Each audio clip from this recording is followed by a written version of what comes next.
Well, ALF listeners, if you're looking for an amazing fishing destination, one that fishes well all year round, it's picturesque, loaded with fish, tons of options for anyone who's fishing land-based, kayak, boat-based, doesn't really matter. There's so many options there all year round that it's hard to go past the Forster-Tuncurry area. And it doesn't really matter whether you're fishing estuaries, whether you want to fish the rivers, whether you want to go offshore and try the saltwater, the blue water scene. There's plenty on offer at Forster-Tuncurry. But today, folks, we're going to explore 5 fishing spots around that part of the world that are accessible to anybody, boat or no boat, kayak, no kayak, doesn't really matter. Whether this area is your own backyard or maybe you're there on holidays or planning to go there on holidays, this episode is for you because we're going to take you through everything you need to know about fishing Forster-Tuncurry. Now, I really should mention that today's episode, folks, is an ALF Plus episode, which means that our Team Doc Lures members who support the podcast by becoming members are enjoying the extended version of this podcast episode, which in fact includes a 6th fishing spot. And not only are we spilling the beans on an extra fishing spot, but of course within Team Doc Lures we have live stream sessions where we work through various fishing spots and figure out where to fish on what tides and so on and so forth. So that's all available over at Team Doc Lures as well. Plus, of course, there's ebooks and there's audio master classes and extended editions of other podcast episodes as well, access to the Team Doc Lures Tackle Collective for mates rates on tackle, and so much more. So go and check it out. If you're not already supporting the Australian Lure Fishing Podcast and you'd like to do, that's team, team.doclures.com. Go and check it out, team.doclures.com. Become a member today, get access to all of that great stuff, and of course, improve your fishing and support the Australian Lure Fishing Podcast as well. But of course, the regular edition of the podcast, well, that's free to the public. So let's get that episode up and going right now.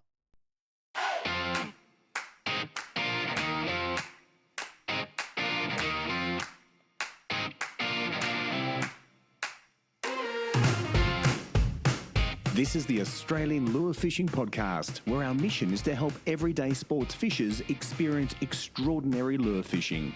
If next level fishing is your dream, then let us provide the tools and information that will bring that dream to life. Tune in as our expert hosts chat with Australia's best anglers and share their tips for success. Then check out our website. It's one of Australia's largest and most popular online fishing resources. But right now, settle in to listen as ALF founder Greg Doc Lures Vinyl delivers today's episode through the nerdy lens of a scientist, lure maker, and sport fishing tragic. Ladies and gentlemen, this is episode 671 of the Australian Lure Fishing Podcast, and a very special episode it is too, because we're headed to the Forster-Tuncurry area, and we're going to get some advice on places to fish in that part of the world with none other than Luke Austin from Great Lakes Tackle. So Luke, welcome to the show, mate. Thanks, Greg. Fantastic to have you on board, mate. So it's an amazing part of the world. I've had a lot of guests over the last few years that have fished in that part of the world and talked about fishing in that part of the world for a range of species. And I thought that'd be a really good idea to delve into your local area a little bit more and just find a handful of spots that we can talk about for somebody who maybe is new to the area, or maybe somebody who lives in the area but wants a new spot to go and fish, and maybe go through some of those spots on the show. You good for that? Yeah, absolutely. We're pretty lucky here. I've travelled a fair bit on the East Coast, and I struggle to find a place that's better than this area. Yep. There's always something to fish for. It doesn't matter what the weather's doing, what the water's doing, time of year. We're spoiled in that we've got a species for any situation or a spot for every situation. So I think we can do 5 different spots, no worries at all. That is what we like to hear, mate. As anglers, we love the idea that any time of year, any weather conditions, there's an option open to us to go and flick a few lures, troll a few lures, whatever it might be, and some quality fish. So that's fantastic. So look, we'll get onto that in just a moment. Before we do, though, I think it might be a good opportunity to introduce you a little bit more fully to our audience. Obviously, as I mentioned, you're the owner and operator at Great Lakes Tackle. That gives you a bit of street cred. How long have you been in that position, mate? How long have you had the business? We've had the shop since 2016, yeah, so okay. We're nearly up to 8 years now. Yeah. It's been a bit of a change going from a worker to an owner, but yeah, it's been great. It's always fun. It's always changing. Yeah. Been fishing my whole life, so it's a walk in the park, really. Yeah, yeah. And have you always lived and fished in the Forster-Tuncurry area?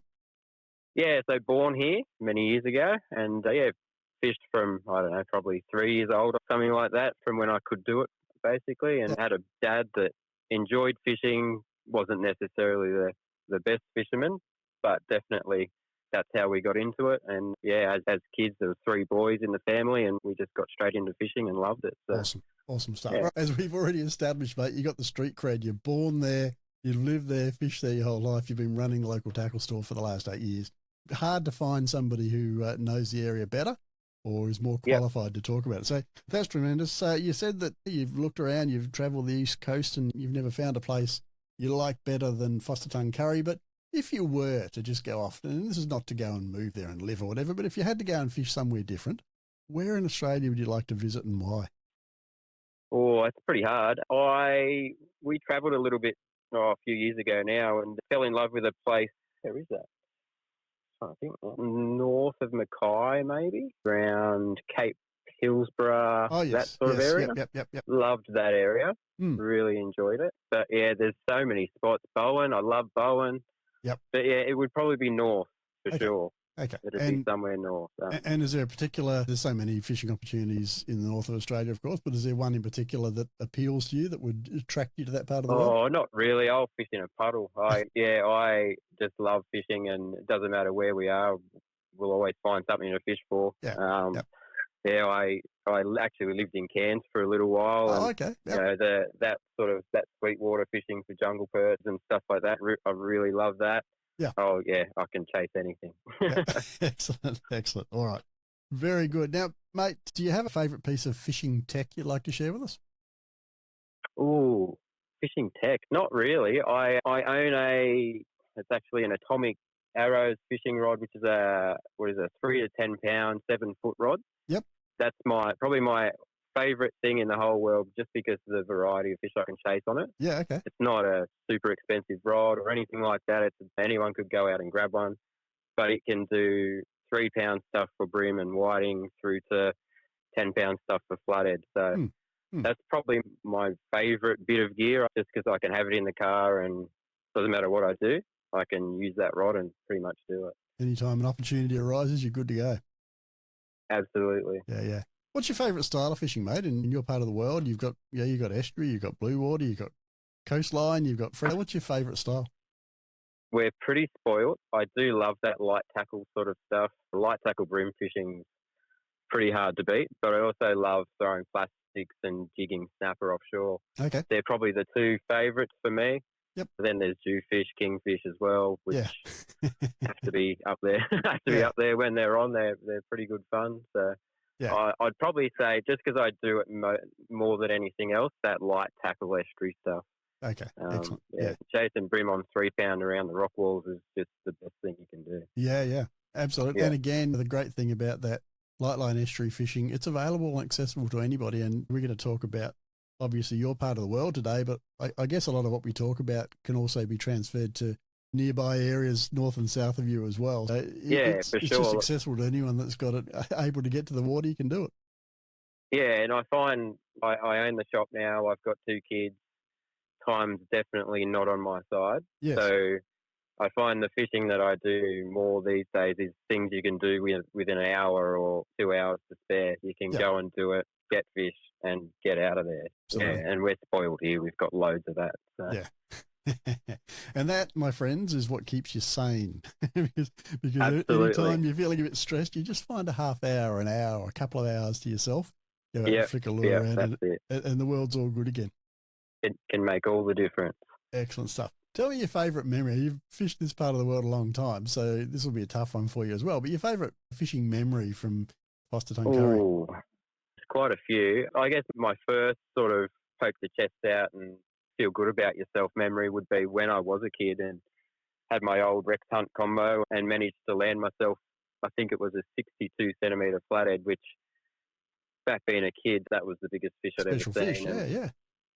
That's probably still a big memory for me. That'd probably be up there, but there's so many. Some of the kingfish we've been lucky to hook and land and release again right here on the doorstep of Foster's just insane. Yeah. So some of those fish are pretty high up there in the memory as well. But yeah. Awesome. Yeah, there's too many really. Good way to be. All right, mate. Let's actually start talking now about some of the fishing opportunities around Forster-Tuncurry. And I've asked you to pick 5. You said to me, couldn't I pick 50? And I said, no, mate, you have to narrow it down to 5. So let's pick your top 5. But we do have a 6th one as well that we're going to discuss. And folks, you're going to need to stick around to find out how you can learn about that 6th one. It's a bit of a special opportunity, and you'll need to stick around till the end of the episode to catch that one. But where would you like to start, mate? Spot number 5. We're not doing this in order of best to worst, but it's just 5 different fishing opportunities. So where will we start? For me, I thought I'd start at my number 1 destination for where I am right now in life, and it's the Breakwall Area, so where the ocean meets the estuary. Yeah. And the reason I've picked that as my first one is because of the variety of species that are on offer. Yeah. The fact that it fishes so well all year, and then how accessible it is. So absolutely anybody can fish this area, and if you've got half an idea of throwing lures about, you'll nearly always get something. Yes. Yeah, so that's probably my number 1, and you could probably break that down into 10 different parts. But we will dive into it. We will dive into it a little bit more, if you don't mind. I'd like to get a bit more information. Your part of the world, rock walls are just they're fishing gold, aren't they? Whether you're in a boat or a kayak or you're shore based, you've got everything from your flathead, bream, whiting through to potentially kingfish, jewfish, different times of the year under different conditions. So walk us through, maybe. Let's maybe do a quick seasonal breakdown. We're in late autumn now, coming into winter. What can we expect over the winter months? So now for the next few months on the break, probably the funnest time of the year. The breakwall is the centerpiece of the big migrational runs that the different species do. So bream, mullet, luderick all do this migrational run every autumn, winterish sort of period. So right now we've got lots of those species moving about. Bream are starting to settle on the wall in crazy amounts. It's not unusual to walk the wall at this time of year and look out into the water, and it just looks like 1,000 dinner plates just shining in the water. And that's the bream sitting down deep doing their spawning thing. The luderick do the same thing, and the mullet run in and out. These guys moving around all the time brings in things like jewfish.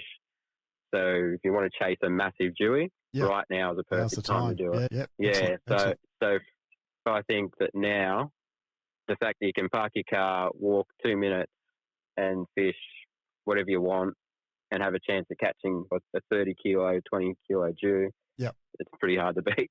That's pretty special. Now, let's just quickly go through lures. So for the bream, would I be right in saying your standards, the curly tail grubs and the small hard bodies and perhaps some small To a degree. So your hard bodies probably aren't the best thing to fish around the rock walls, just for the fact that they swim a certain depth. Yep. So the rock walls will change from some parts might be 8 or even 10 metres deep. Other parts might be only 2 metres deep. So if you're fishing a hard body that does that 3 or 4 metres, then you're only fishing a metre, it's going to get snagged. Yes. Or alternatively, if it's deeper than that, you'll just be going straight over the fish. To them. Yep. Plastics or vibes are the best way to go. Okay. Again, vibes are a bit snaggy, so plastics are probably the pick. Yep. Things like a 2.5-inch crabby or the little brim prawns from Eco Gear. Yep. 2.5-inch grubs from any of your popular brands, doesn't really matter. Yep. They all work really good. And then the other one that I love is like a 2.5 to 3-inch minnow style thing. Okay. When there's a lot of bait fish around, like there is at this time of year, those little 3-inch fish profiles can be deadly. Okay, cool. You sort of a quick wind and then just a dead stick thing sort of thing is just an insane way to catch bream, and it's really easy to use. Yeah. So burn and kill is the terminology. Yeah, absolutely. Yeah. Okay, cool. They love it. Yeah. And for the jewies, mate, and we're not going to go through species by species at each spot, but I thought, you mentioned that big jewfish are an option at this time of year. So what would you throw at those?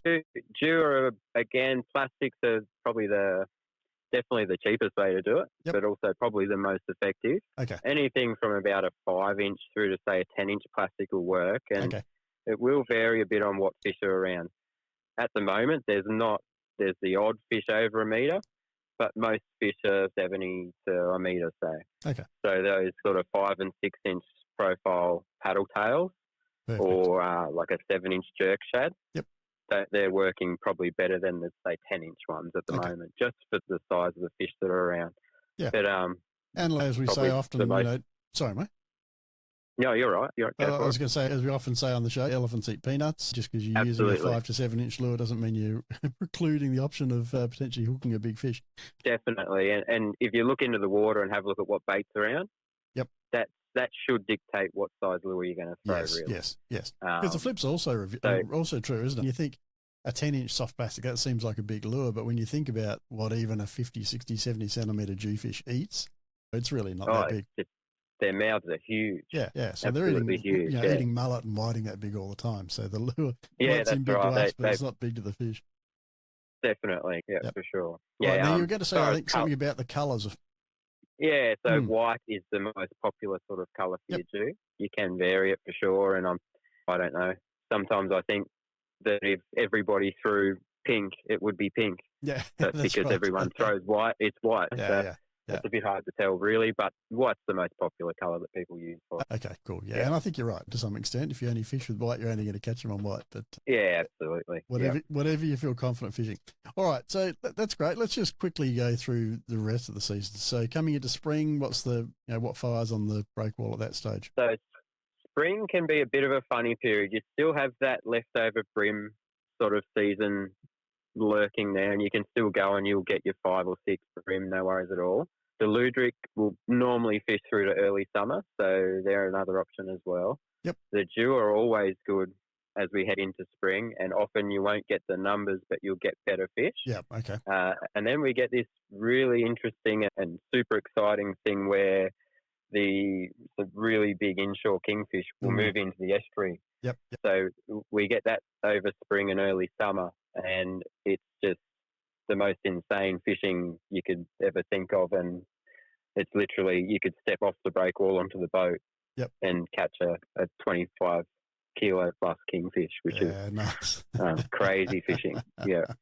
All right, very good. Yeah, and then that's spring. Yep. Through the summer. You get that flatty. The flatties will start in springtime. Yep. And then they really kick in summer. Yep. And so what happens as we go into the summer months, the fish swap around. So the bream that migrated down for the winter to spawn, they go back upriver, and the flathead come back downriver. So you end up with the massive breeding congregations like the bream, but it's flathead instead. So you can switch your targets then to flathead. Okay, and presumably the paddle tail soft plastics 4 or 5 inch are not a bad option there too. Perfect. Yep. Yeah, okay. Flathead, it's no surprise. Flathead will eat absolutely anything. They're bucket mouths as well. So if you want the bigger ones, use bigger lures. Yep. Cool. Absolutely. All right. And in the autumn months, which we're just about through now. Yeah, so autumn is basically your flatty and bream change over time. Even now we're still getting some amazing flathead along the rock walls, but it's switching over to the bream. So autumn's that transitional period where the summer species move on and the winter ones come in. Yeah. Okay. So autumn and spring sounds like you need to be prepared for either bream or flathead, depending on what the conditions throw up, and obviously the dewies and kingfish can turn up too. And then during those summer and winter months, you can be a bit more settled. Yeah, definitely. Yeah, but then all of those species are on offer randomly throughout the year, pretty much. It's a crazy spot. The variety of species is just insane. Yeah. All right, so that's cool. So we've been through all the seasons. Is there anything else we need to know about fishing the breakwall, mate, before we move on to another spot? Yeah, so a really big part of fishing the rock walls is tides. We're lucky enough to have a huge estuary system here. The downside of that estuary system size is the volume of water that needs to move in and out of the mouth of the estuary each tide change. You can imagine during big tides, or even the neap tides, there's still a lot of water moving out of the estuary. So you need to try and fish tide changes if you can. So check your tides. It takes 2 seconds on willy weather or whatever you want to use. And aim to fish that 1 or 2 hours either side of the tide change. You'll find most species will be quite right on the tide change. But either side is when they'll feed better. Bream like a making tide or a high tide. Things like flathead and jewfish generally fish better on that run out or bottom of the tide. Okay. So great keep your tides in mind. Yep. That's a really important tip because it's not hard to get to the breakwall, obviously, but you don't want to get there and find you're in the middle of the sort of the peak of the run in or the run out, and you can't get a lure down to the fish. Yeah, and it can be like a switch Yep. with especially jewfish. It can be, tide can be running out and you can just get nothing, and then bang, you'll have 15 minutes, 20 minutes where every cast you'll get a hit. Yep. And then it just switches off again. Yep. And it's just Yep. great. I don't know what happens with the fish, but it's a definite switch on, switch off period. Yeah. Yep. Yep. Yeah, interesting. Okay.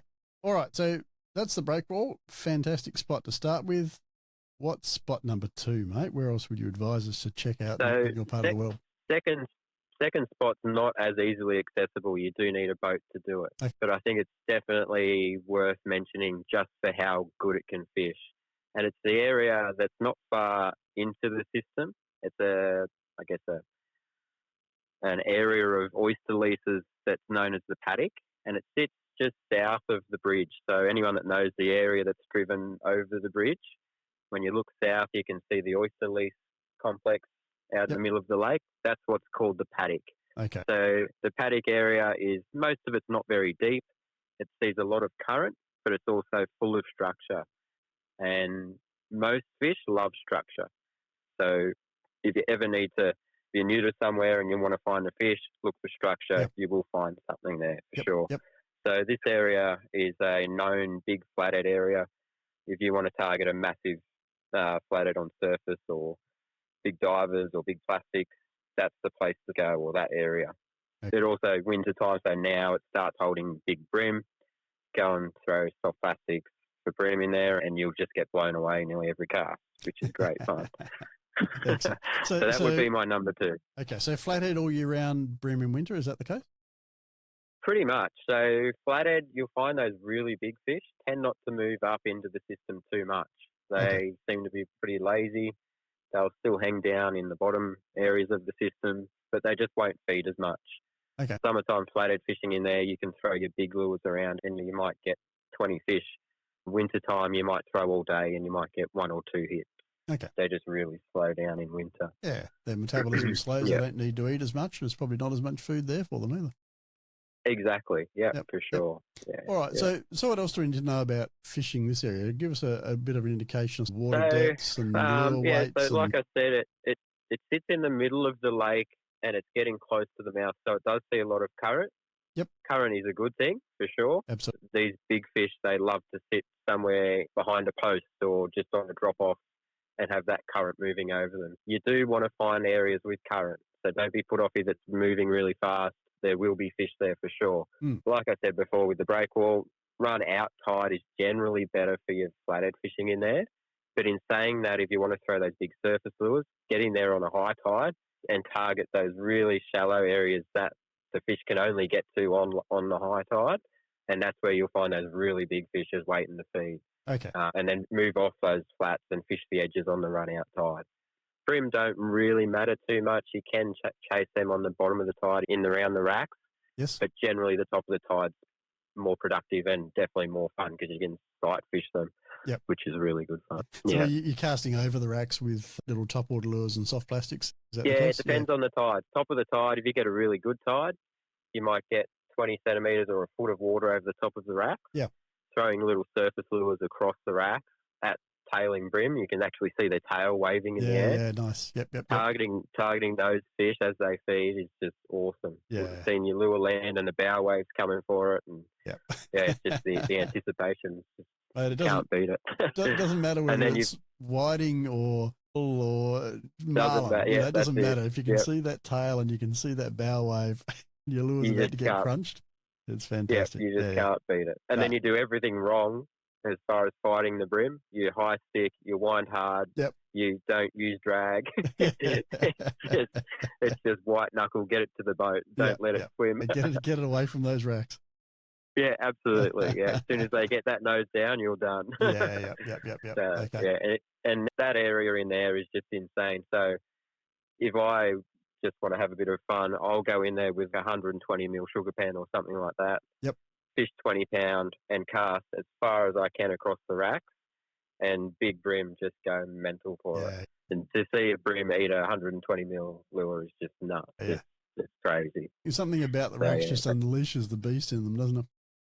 Oh, it's just crazy. And we're lucky here. We've got a massive oyster industry here, so we've got racks littered throughout the system, and most of them will hold fish at some point. Yep. Yeah, for sure. Yep. Fantastic.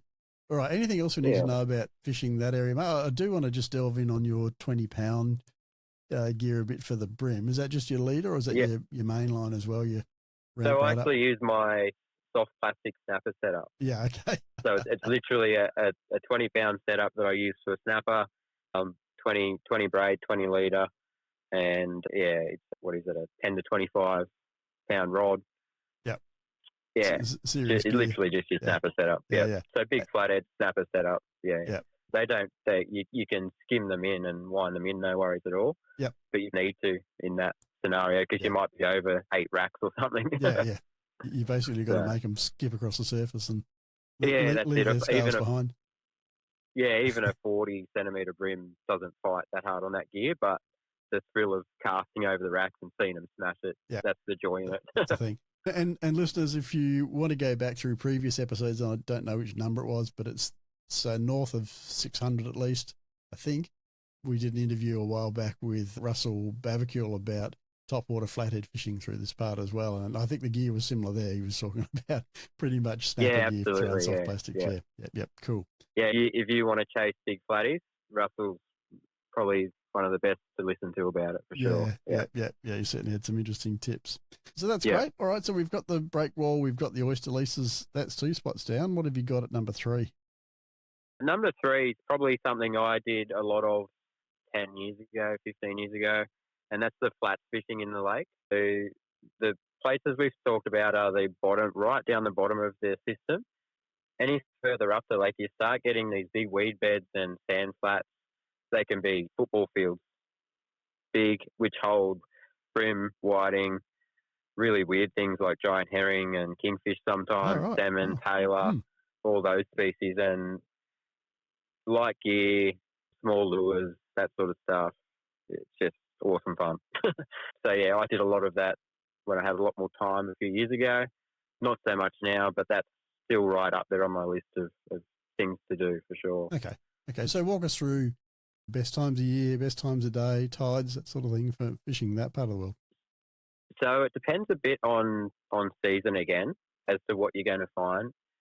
Those areas will always hold fish. It doesn't matter what time of the year.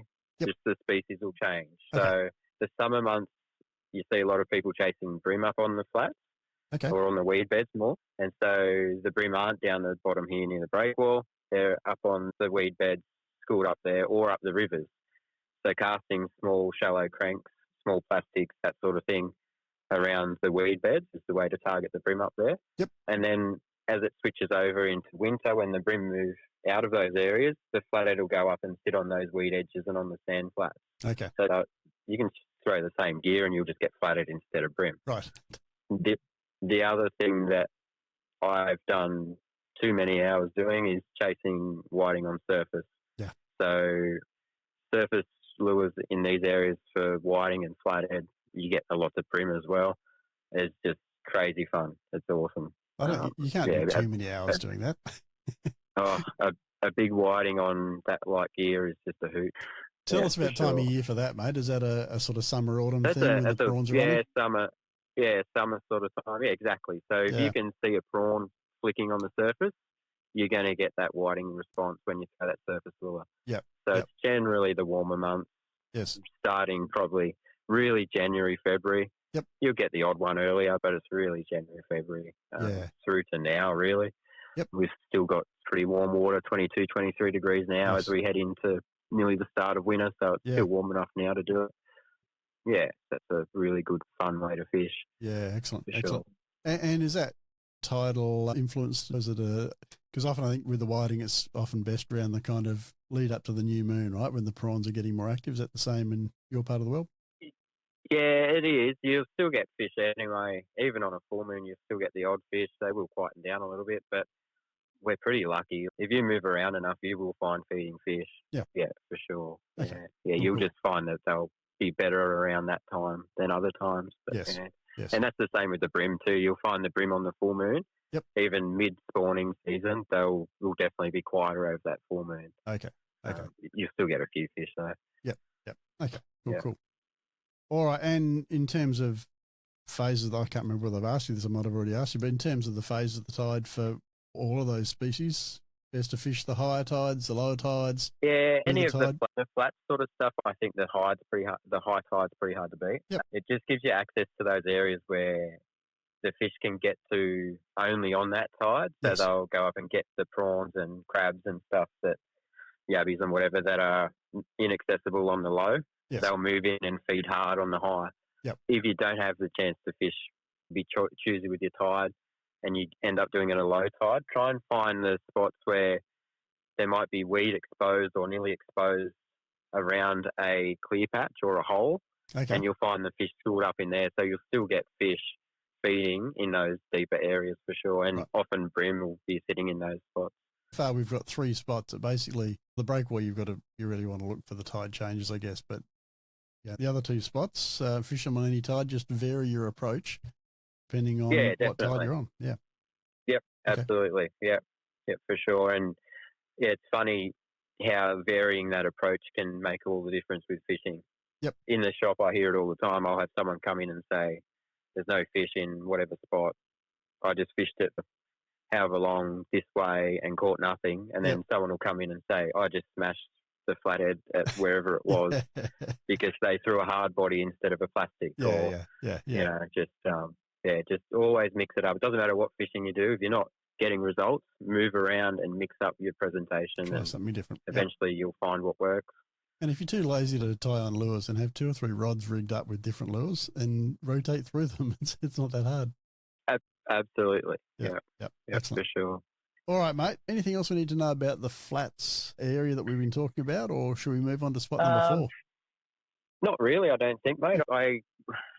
For people that don't know the area, the flats are a huge area, so figuring out where to fish isn't always easy, but if you can find breaks in structure or drop-offs, or might be a pressure point where current or wind is working an area, that's where the fish will be. Yeah. And yeah, you'll figure it out. Just move, cover ground, and you'll find the fish. Yep.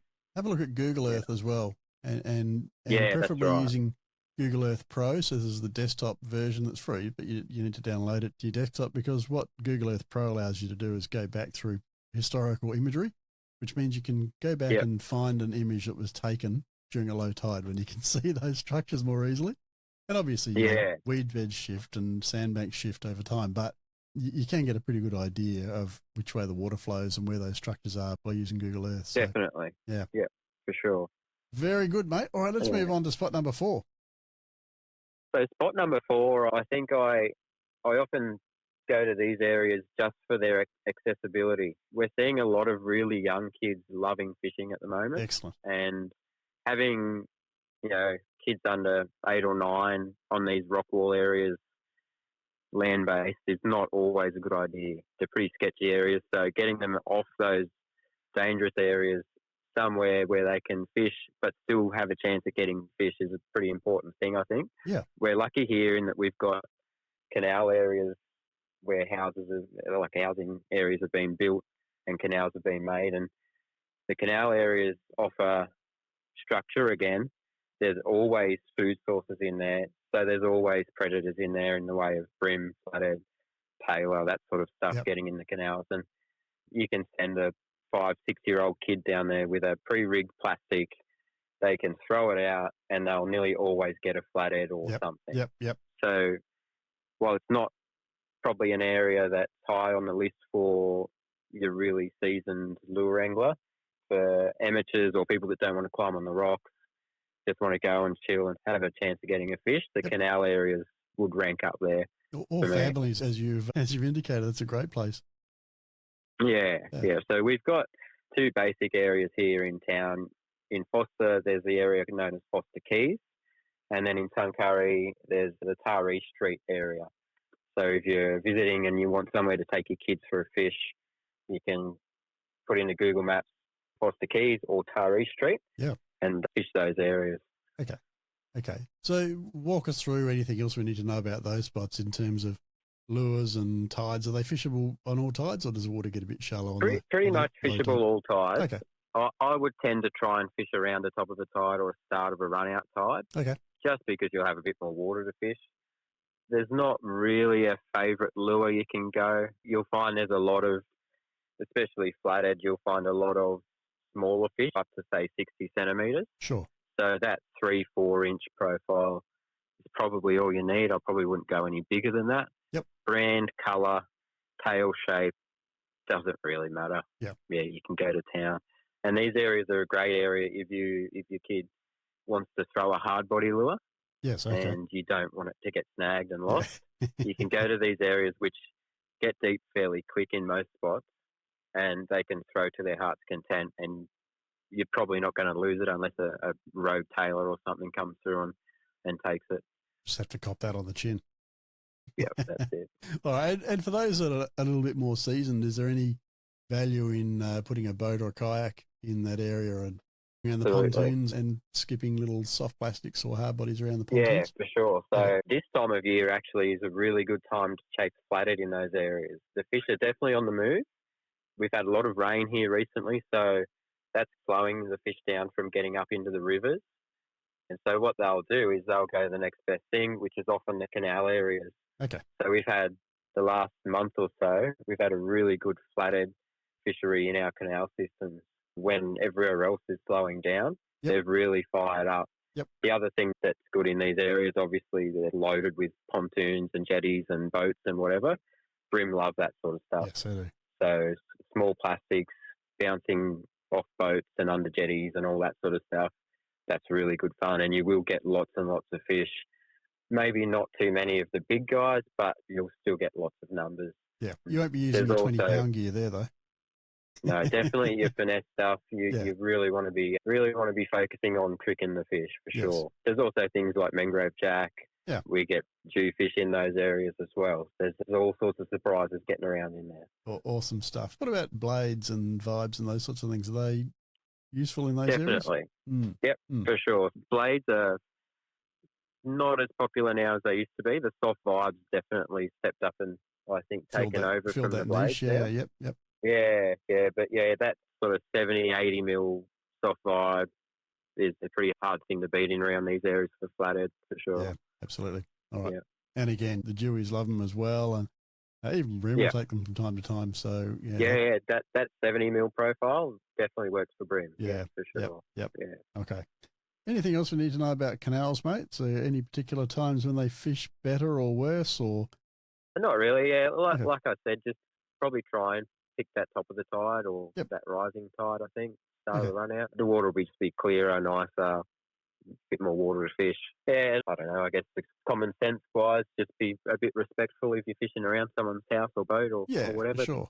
Look at it as if it was your place and how you'd like it to be treated. So, Yeah, we don't want to be banned as anglers because people are putting little stark racks in the hulls of boats. Yeah, Absolutely. bit of common Yeah. sense there, and respect, as you say. for sure. All right, mate, 4 down. Number 5. 4 down. Bring it on. So number 5, I couldn't resist coming back down the front just because I spend too much time down here as well and focusing on the bridge itself. Okay. So the bridge is the other major structure that sits in our estuary, and the amount of current that it gets and the structure it provides, it attracts loads of fish, depending on the time of year again. So the bridge at this time of year, you start thinking about bream and luderick more than anything else. And then as we get into spring, that's when we see the kingfish come in. And our local kingfish fishery can be insane around the bridge to be using that sort of P8 or higher gear, throwing GT stick baits at the bridge pylon, Oh, wow. looking Yeah. for kingfish. It's Yep. it's just nuts. And it's an actual thing, and it's crazy. So, I have to say, I wasn't expecting that. I thought when you said the bridge and pylons and flowing water, I'm thinking, okay, this is a jewfish spot for sure. So kingies are the thing there. So what time of year, sorry, were the kingies? Summer? So that's like your spring, sort of early summertime. Yeah. Okay. And it's different every year as to how many fish come in and how big they are and all that sort of stuff. Yep. But some years you can walk over the bridge and you can see a school of 30 or 40 kings all over a metre long just cruising around the bridge. Wow. Which is just crazy. And there's fish there that are absolutely unstoppable. Yep. Which is just weird. It's just the most surreal thing to see. Yeah. Not what you expect. Walk us through lures for those, mate. You said GT style lures, poppers and stick. Basically poppers, stick baits, and then things like sluggos. So those sort of long, slender garfish style. Plastics, yeah. Yeah, with the sluggo things, it's really hard to get things that are rigged heavy enough. Yes. You'll find that a lot of those, the rigging on those will be busted up by a king, which is just crazy because they're rigged so heavily. But yeah, so heavy duty hooks, really heavy gear, so nothing under 80 pounds. Normally 100 is more what you'll need, and then the same with your braid, that 80 to 100 pound stuff. As big a reel as you can handle, lock it up, ply her down the drag, and hope for the best. Awesome stuff. Well, any other advice on targeting those time of days, particular tides or whatever for those? So tide's probably the big thing. Time of day, I guess early and late is generally better, good, especially that late afternoon bite. Yep. Often with the kings here, we see a really good bite right on sunset. Yep. Tide, top of the tide's generally the go. They'll often follow that first push of clean water in after a low tide. Yep. That sort of seems to be the best period for them. Yeah, for sure. And what do they, apart from poppers and stick baits and soft plastics, what are they normally feeding on when there's no one throwing stuff at them? What so the bait fish we get in around the bridge, so there's huge amounts of bait here. So yakkers or yellowtail. Okay. We do get slimy mackerel in the lake. We get lots of herring. Okay. They're probably the top three. Yep. And then you've got things like squid and mullet, which come through with each tide as well. Sure. So if you want to throw a bait at a kingfish, catch a live squid, unweighted or really lightly weighted, float it into the bridge, and you hang on. Nearly always get a hit. So, all right. And fishing the bridge for kingfish, is that purely a boat-based thing, or is it doable from the shore? Pretty much a boat-based thing. Occasionally you'll see them within casting distance, but it's almost exclusively a boat thing. Sure. You can fish for them land-based when they're around up Breckenridge Channel, which is basically the bit of water that runs behind the main street of Forster. Yep. So they get right up in that channel, runs all the way through to that flats area which I was talking about earlier, and you'll get them all the way up through that channel, which is pretty insane. Yeah. So you can do it land-based. A lot of casting, but they do exist for sure. Yeah, worth it when you pin one. All right. Yeah, it's always the 10,000th cast. That's you're defeated and you're not ready for it, and you just get blown away. Yeah, that's right. You can be casting all day and sick of it and bored with it, and then it can be the best day ever when you get that fish right at the end. Yep. They are a very frustrating finish, that's for sure. Yeah. Awesome. All right, mate. So look, that's 5 spots, and 5 great spots as a whole. There's a good mix there of land-based, boat-based, lots of different species, lots of different opportunities, and we've been through seasonal and tidal factors as well. As you said at the start, lots of opportunities no matter what's going on with the weather, the tides, or the time of year, which is fantastic. Now, these are 5 out of the 50 that you had to narrow them down from. For those folks who... Yeah, we haven't... Yep, haven't even scratched the surface, have we? No, we haven't even exited the estuary yet. No, that's right. We haven't talked about the offshore stuff. We haven't talked about the freshwater stuff.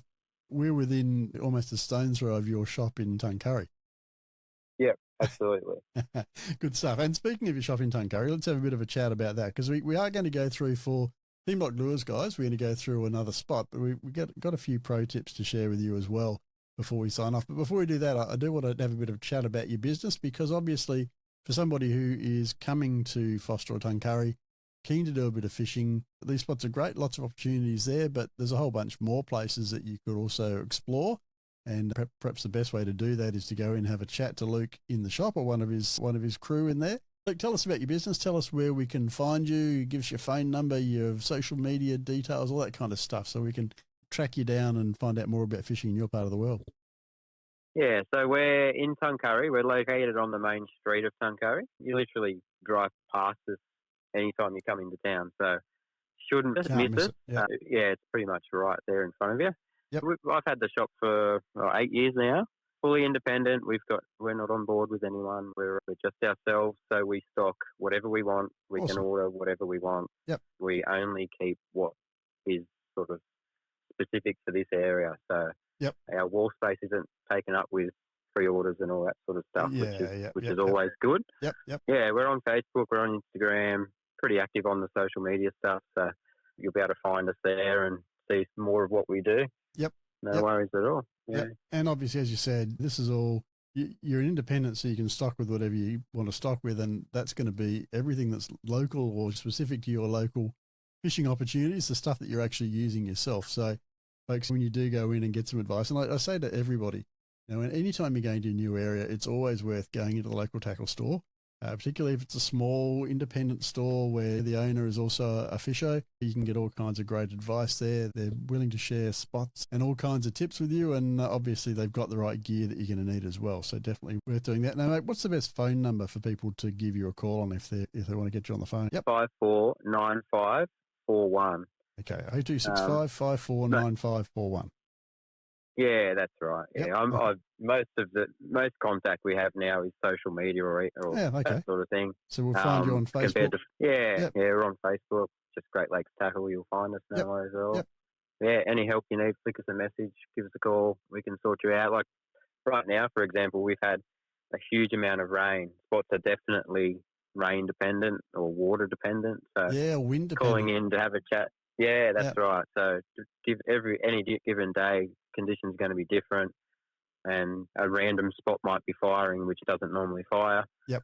If you come in, we can help you out with that. No worries at all. Oh, that's right. Come in with a map or a piece of paper and a pen, and Luke's going to be able to put some dots on that map for you and say, fish this one at this time, this one on this tide, and go and chase the species over that one over there. And as we said, it's going to change depending on the conditions. So get the latest by calling in. For sure. Awesome stuff, mate. Now, we are going to talk about another spot as well. And as I said, this is going to be for our Team Doc Lures members. For those who aren't Team Doc Lures members, you can obviously join and support the Australian Lure Fishing Podcast, which I'd really appreciate if you do, because it helps to keep us on air and helps us to be able to talk to people like Luke and bring this information to you. So you can join up over at team.lures, which is team.doclures.com. But if you're not a member, you can go in and talk to Luke, of course, and he'll give you that information. And for those who are not members, there will be just a last little bit at the end. So don't leave just yet, because we're going to come back and give you a couple of extra tips as well.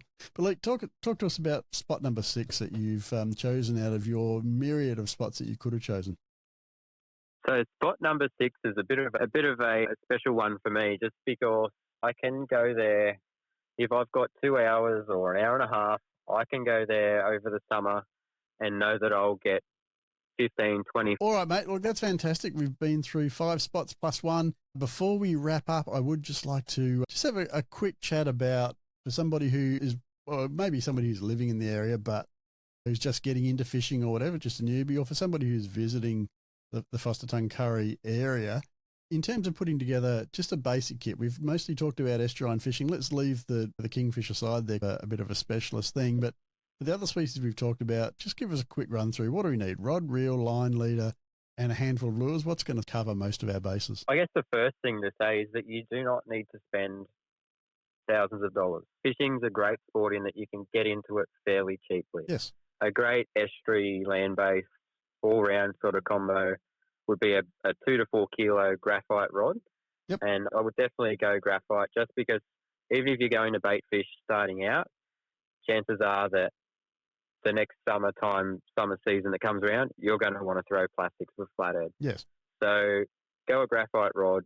Yeah, you can get a really nice graphite rod for $60 to $100. All the brands do that style of rod. Yes. There's not a brand that's better than any other. And then a 2,000 or 2,500 spin reel. Yep. Again, $60 to $150 will do the job. No worries at all. There's no need to go crazy with that. You can do that later on if you really want to. Yes. It's up to you whether you want to do braid or not. You will end up using braid down the track anyway. So for me, I would just do it and learn to use it from the start. That sort of 6 to 10 pound braid will cover everything. I'd probably just go 6 or 8. You can always put a heavier leader on if you like.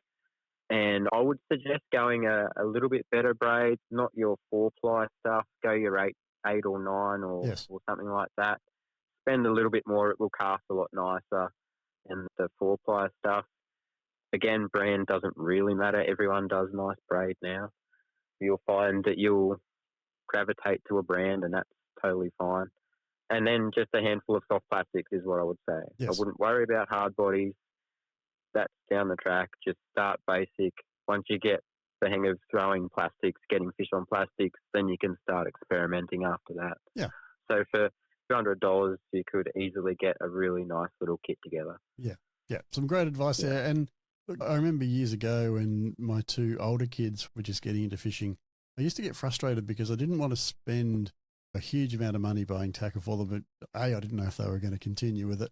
And B, I knew stuff was going to get broken. But if you didn't spend good money, then you were buying this sort of substandard gear that it was going to get frustrating for them because it wouldn't cast well and you couldn't work a lure properly and all that kind of stuff. Yeah.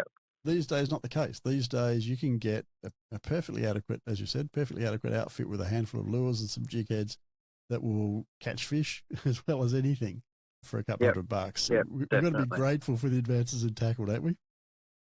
Yeah, and I've got to say that young kids that are getting into the sport, they know more about what gear's out there than me. They're insane.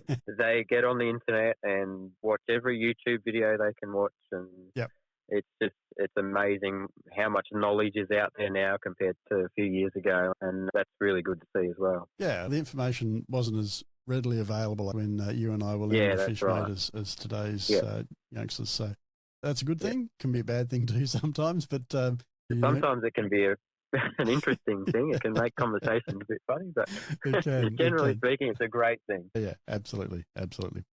All right. Hey, Luke, it's been fantastic talking to you. I know that we could spend another 2 hours on the phone, continue to roll through spots and, again, not even scratch the surface, but much better that people go and have a chat with you in the store. Now, ladies and gents, there will be a set of show notes for this episode. I'll try and put a little map together of the spots we've talked about as well. But more importantly, I'll put some links to Great Lakes Tackle on the map and on the show notes page. So if you could zap over to doclures.com and you just type Luke or Tuncurry or Forster in the search bar, any of those, probably bring up a bunch of episodes, but it'll definitely bring up this episode. It'll be episode 671, I think. So go and check that out, and there'll be some links there to find Luke. If you've forgotten what his socials are already, or you can't remember the phone number, they'll all be there.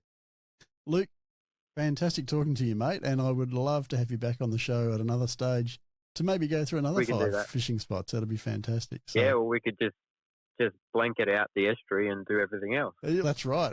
Like we said, just scratched the surface and haven't gone much further from your store than what you could cast a fishing line. That gives you some idea of the depth of fishing available in your part of the world. So anyway, mate, it's amazing. Been brilliant talking to you. I appreciate your time. I appreciate you being so generous with your knowledge and helping our listeners to find places to fish, and I look forward to talking to you again. My pleasure, mate. It was great to have a chat, and we'll definitely do it again soon. Thanks for listening to the Australian Lure Fishing Podcast. For free show notes, downloads, tools and resources, please visit our website on doclures.com or consider supporting the show by joining Team Doc Lures to receive exclusive members-only episodes, tools and resources. But for now, tight lines and may the fish be with you.